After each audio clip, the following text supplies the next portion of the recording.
Hello dear student, welcome to physics नमा।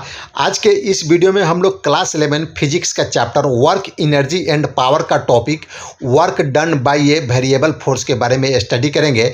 तो हम लोगों ने इसके पहले स्टडी किया था कि अगर कांस्टेंट फोर्स है तो उसका वर्क डन हम कैसे निकालते हैं, लेकिन आज के केस में फोर्स है वह वेरी कर रहा है, यानी अलग अलग डिस्टेंस पर जाएंगे तो वह फोर्स अलग अलग रहेगा, कांस्टेंट नहीं रहेगा। जैसा हम देख रहे हैं कि एक साइकिलिस्ट है और यह साइकिल को चला रहा है, तो यह जब अलग अलग पोजीशन पर है तो वह अलग अलग फोर्स लगा रहा है।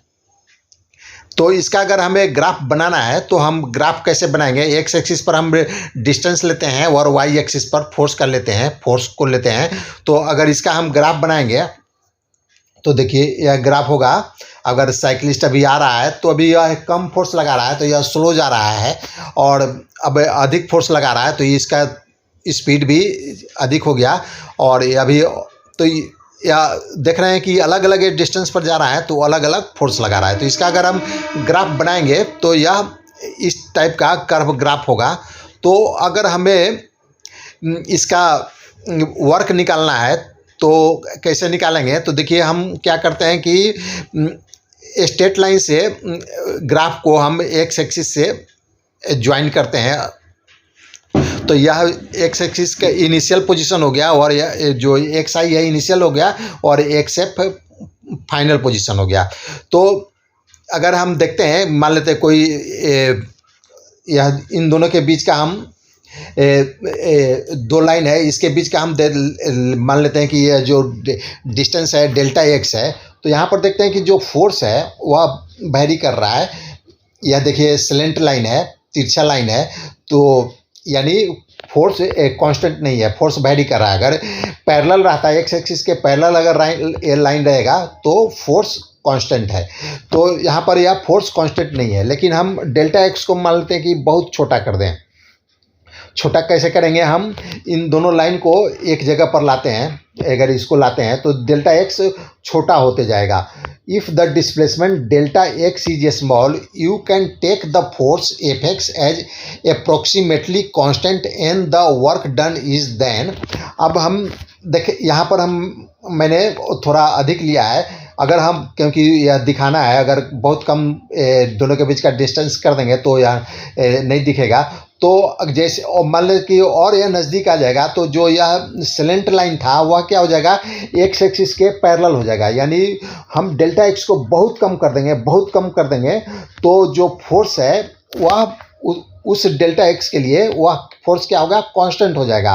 तो हम वर्क डन कैसे निकालेंगे? हम जानते हैं कांस्टेंट फोर्स है तो वर्क डन कैसे निकालते हैं? फोर्स और जो डिस्टेंस है उसको उसके प्रोडक्ट के इक्वल होता है। तो यहाँ पर डेल्टा डब्ल्यू यानी small work done equal to F x dot delta x. तो यह हो जाएगा, मान लीजिए डेल्टा एक्स में जितना का वर्क किया उसका यह इक्वेशन हो जाएगा एफ एक्स डेल्टा एक्स। अब हम इसको मिला देते हैं और ये रेक्टेंगुलर शेप बना देते हैं। तो ये एक जो शेप है रेक्टेंगुलर शेप है उसका एरिया क्या हो जाएगा? F x delta x.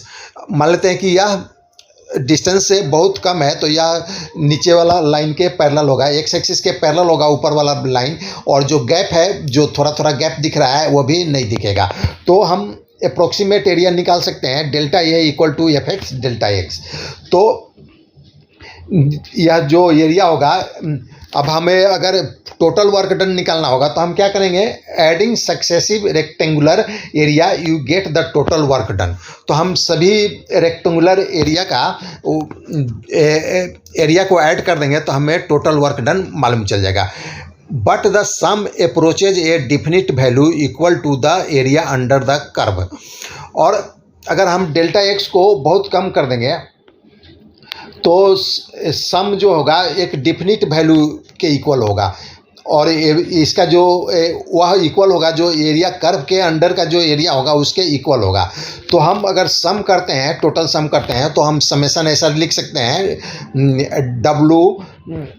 अब यहाँ पर हम एक लेंगे, इनिशियल वैल्यू लेंगे एक्स आई और फाइनल वैल्यू एक्स एफ लेंगे और एफ एक्स डेल्टा एक्स, इसका सम कर देंगे या समेशन का फॉर्मूला हो गया, तो इसको सम कर देंगे तो हमें work done, total work done मालूम चल जाएगा। Where the summation is from the initial position x i to the final position x F. तो और जो समेशन है वह इनिशियल पोजीशन और फाइनल पोजीशन के बीच का है। तो यानी इनिशियल पोजीशन से फाइनल पोजीशन है, यानी एक्स आई से लेके एक्स एफ तक का जो वर्क डन है हम इस तरह से निकाल सकते हैं। अगर if the displacement are allowed to approach zero, अगर डिस्प्लेसमेंट को हम, जैसे हम लोगों ने देखा था कि डिस्प्लेसमेंट को हम लोग ने बहुत कम कर दिया था, यानी अगर उसको हम लोग जीरो कर दें, यानी दोनों लाइन के बीच का जो डिस्टेंस होगा वह लगभग जीरो होगा, तो क्या होगा, then the number of terms in the sum increases without limit. तो जो ये रेक्टेंगुलर शेप है वह इन्फिनाइट हो जाएगा, यानी उसका कोई लिमिट ही नहीं होगा। इन्फिनाइट शेप हम बना सकते हैं अगर डेल्टा एक्स को हम जीरो कर दे तो इन्फिनाइट शेप हो जाएगा। तो अगर हम उसका वर्क निकालें तो क्या होगा, इसका जो एरिया है, इसके अंडर का जो एरिया है, ग्राफ के अंडर का एरिया, उसके इक्वल वर्क डन होगा। और हम इसको अब हम सम करते हैं, तो सम कैसे करेंगे, हम limit delta x tends to zero, और जो लिमिट है डिस्प्लेसमेंट का इनिशियल पोजीशन एक्स आई से एक्स एफ तक सम कर देंगे एफ एक्स डेल्टा एक्स का, तो ये हो जाएगा। और यह अगर limit delta x tends to zero और समेशन दिया है, तो यह इसको हम लोग इंटीग्रेशन से हम लोग निकाल सकते हैं। तो यह हो जाएगा, इंटीग्रेशन हो जाएगा, इसका लिमिट हो जाएगा एक्स आई और से लेकर एक्स एफ तक, और एफ एक्स डी एक्स हो जाएगा, इसका लिमिट हो जाए। इंटीग्रेशन अब हम कर सकते हैं ऐसा, तो यह इंटीग्रेशन करेंगे तो हमें वर्क डन निकल जाएगा। Where L I M stand for the limit of the sum when delta x tends to zero. तो अगर हमें वेरिएबल फोर्स का वर्क डन निकालना है तो एफ एक्स डेल्टा एक्स को हम लोग इंटीग्रेट कर देंगे इनिशियल पोजीशन से फाइनल पोजीशन के बीच के। Thus, for the varying force, the work done can be expressed as a definite integral of force over displacement. तो फोर्स को डिस्प्लेसमेंट के से हम इंटीग्रेट कर देंगे और डिफिनिट इंटीग्रल करेंगे, और इसका जो वैल्यू होगा एक्स आई इनिशियल से फाइनल पोजीशन का हम लोग वैल्यू ले लेंगे। तो इससे हम वर्क डन हम निकाल सकते हैं वेरिएबल फोर्स का। तो आज का यह वीडियो समाप्त हुआ। अगर आपको यह पसंद है तो इसे लाइक करें, शेयर करें। Thanks for watching.